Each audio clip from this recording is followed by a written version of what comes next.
Today we're going to look at some of the most unstable and stable housing markets in the U.S. right now. If you are a buyer, you're going to want to pay close attention because we're going to show the housing markets you should avoid and the ones that you should check for because it's a gold mine. I found this article here on constructioncoverage.com, and they've basically analyzed and pulled data from Zillow all the way, as it says right here, using data from 2000 all the way to the present.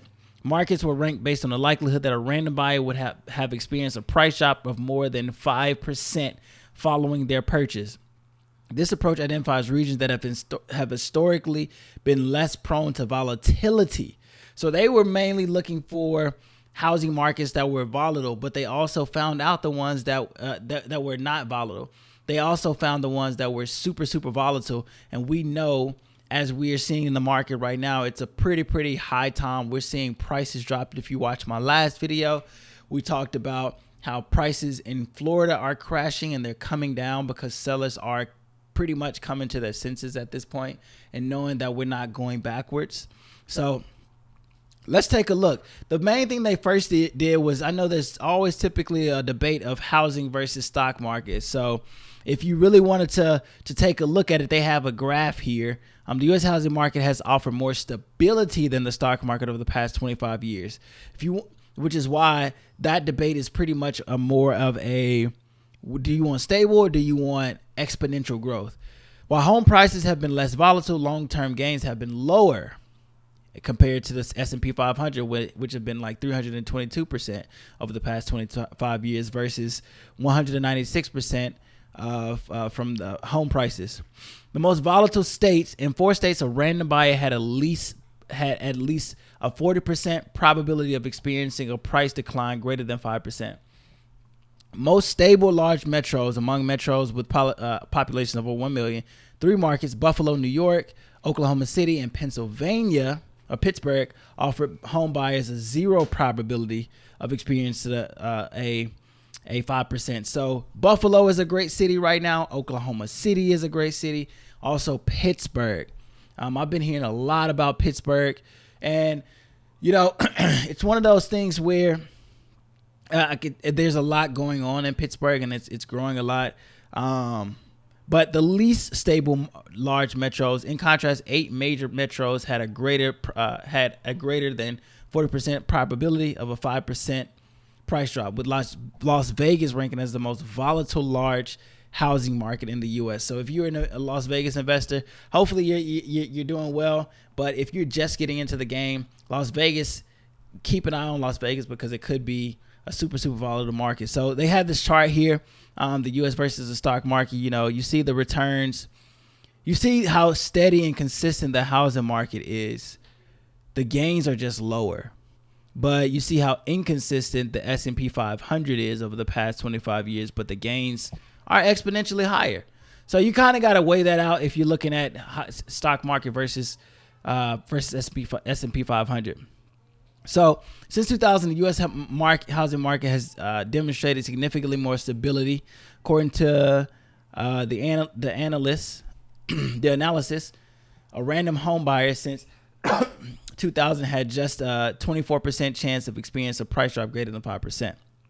The S&P 500, though, that consideration of experiencing a 5% price drop is 62.3%. So yes, we all know that the S&P 500 is much more volatile, and it's harder because it's not a with real estate. There's more of a value add play that you can do. You can do a lot to increase the value of a home.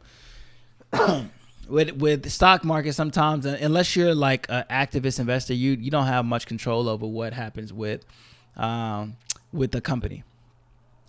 So let's look at 2 market extremes: stability versus high volatility. So these are 2 markets that they looked at. They surveyed Buffalo, the metro, and Las Vegas, the metro. Look at the volatility, the stability versus the volatility. So you see Buffalo steady. Prices don't climb extremely high, but prices do stay steady, and they do increase. You got to pick which type of investor you are. You got to really understand what type of investor you are. Are you a growth investor that literally wants growth at all costs? Or are you just, you're comfortable with appreciation, small bits of appreciation over time. This chart really shows the tale of two types of investors: the steady investor that doesn't mind slower returns, and the wild wild west investor that's like, look, I don't care if it rises and falls, crashes all the way down to the ground. I know one day it'll pick back up and I'll see higher returns. But you can see the difference between the two right here. So the contrast between Buffalo, New York, and Las Vegas highlights how housing markets can differ dramatically in their stability and susceptibility to price swings. Buffalo has been the most stable large metro in the U.S., which honestly, that surprises me. With a 0% chance of a home buyer experiencing a price drop greater than 5% since 2000. The area's largest record decline was just 2.9%. So this is a great area if you're looking for steady price, steady increases, a steady market overall. In stark contrast, Las Vegas has been the most volatile large metro with a 48.5% probability of a price drop. So when you get into a market like Las Vegas, you're going to see higher price drops because those types of areas always see a lot of inflated prices that usually have to be corrected. Like we're seeing in areas like Florida, like here in Texas, and specifically in Austin, San Antonio. You see those big upswings, but they always have to come back down eventually. So they have this cool little map here that shows all of the areas that what chance they have of a 5% price drop. And so you have, the bluer states are 50% chance. The less green states or the greener states have a lower chance. Texas is okay. It has about a 10 or 15% chance. Florida is up there. California, 30 to 35% chance. Nevada, it's as we just saw, it's really one of those states that are pretty high in terms of its upswings or its downswings in prices. Michigan as well up here is one of those higher ones as well. So at the state level, 5 states, South Dakota, Oklahoma, Alaska, Iowa, and Vermont have seen median home prices decline by more than 5% over the past 2 years, demonstrating a level of resilience uncommon in the broader. They have never seen median home prices decline more than 5%. So these are great markets that you want to be in if you don't want to see your housing prices crash. Oklahoma, Alaska, Iowa. I love Iowa. We always look at properties in Iowa. When I get a property in Iowa, I'm always excited just because I know that it's a solid market. Oklahoma is always going to be a solid market. And so, in contrast, some states and metros have experienced significant volatility. But, with high risk comes high reward. Nevada, Arizona, Florida, those are great states to buy property in. And it's not necessarily saying that those states are going to be terrible. But also, you have to realize that these are going to be the states that are the riskiest to put money into because they're going to have the highest reward. Obviously, Riverside, California, Miami, Florida. Florida is right now seeing a ton of price drops, seeing a ton of inventory dumped back onto the market because people are actually tired of waiting for interest rates to go down. People are also tired of waiting for people to put in bids on their house that is pretty much overpriced. So we're coming out of the stalemate of buyer and seller, where the buyer is just like, well, I'll wait for you to change your mind, and the seller is like, well, I'm not going to change my mind. So you're seeing a lot of correction there. Now they do have this cool little graph here, this cool little metric where they show the cities with the most and least stable housing markets. So Atlanta has a higher least stable housing market. It has a 45% chance of a 5% drop. Detroit, Memphis as well, Cleveland, Sacramento, Chicago, Grand Rapids, Orlando, Tampa. Now we do see the states with the least chance, as we talked about: Buffalo, Oklahoma, Pittsburgh, Rochester is a low one, San Antonio. Austin is at 17.1%. I expect that to actually even go even higher eventually, just because there is going to be so much inventory that comes back on the market in Austin, because there are so many people who are still living in an inflated world in terms of the housing market here. I'm in Austin.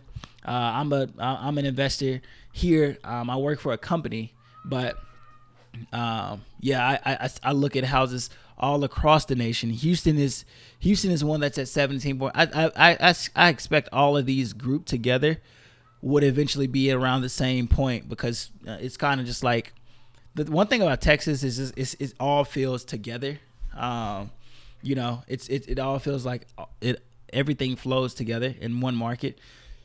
But Raleigh as well, Louisville is getting up there.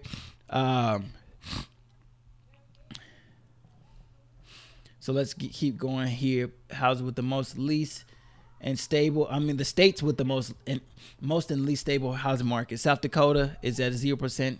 Alaska, Oklahoma, we talked about those. Vermont, Texas is getting up there.